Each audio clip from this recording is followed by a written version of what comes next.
Hello everyone. Chief was nice enough to get us a capnography machine that also has oximeter capabilities so that we can do our pulse ox and also do some capno. So just want to run over just some simple things. Definitely not going to insult anyone's intelligence. We just want you to know how to properly use the device and how Chief wants you to use it. So self-explanatory. Press and hold the on button. Oh, come on, and you guys can see it's actually got a pretty great screen. I like it. SpO2 pleth wave will be on the bottom, and then your end title is going to be on the top. This will count your respirations for the patient, where you see the green lungs. I know it looks like a brain, but it's actually lungs. It'll turn blue every time they give off a breath, and it'll count your respirations. It will give you a capno wave, and again it will give you a pleth, which is great for what we're trying to do with patients. I don't need to explain that to you guys. I just want to explain a little bit how to use it. It does have a back menu.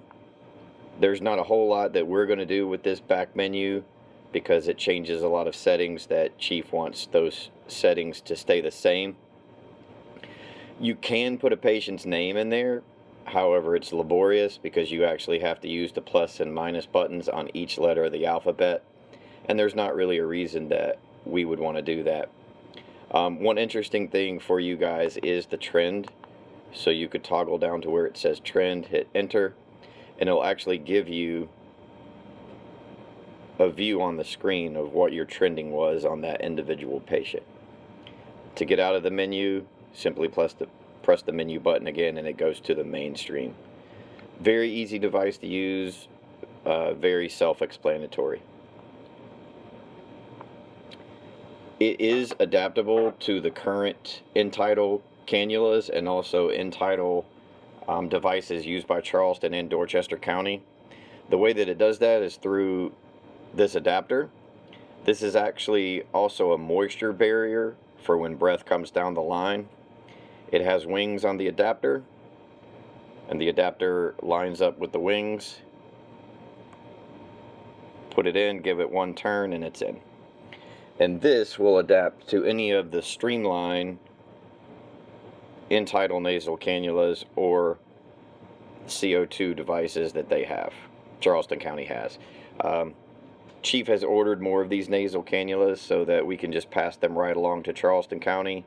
I know that Charleston is going to a new type of device, but we will still be able to adapt and get them what they need. So again, this is a moisture barrier. It adapts on there with the wings, and then the end tidal can hook up on top of the adapter just like it does on a cardiac monitor or anything else. The adapters are reusable. You do not have to throw it away. It's not a sterile part of it. However, when it gets clogged, the machine will tell you. I'm going to show you where that will show up on the screen. It will say occlusion right there on the screen, and that simply means that this is now clogged. Throw it away, get a new one, and then we can use that adapter for however long. So in the meantime, don't throw these away. They are usable, reusable until the machine tells you that it's occluded.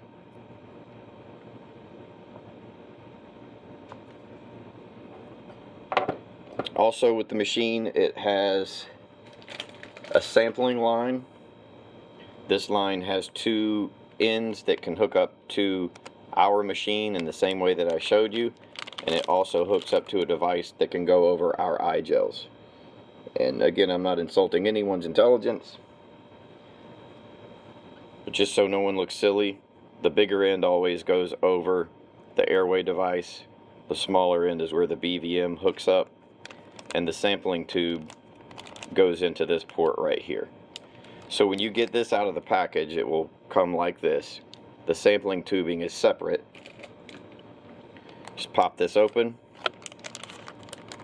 hook it up to your sampling line, and when you have an eye gel in place, you'll be able to get a CO2 reading.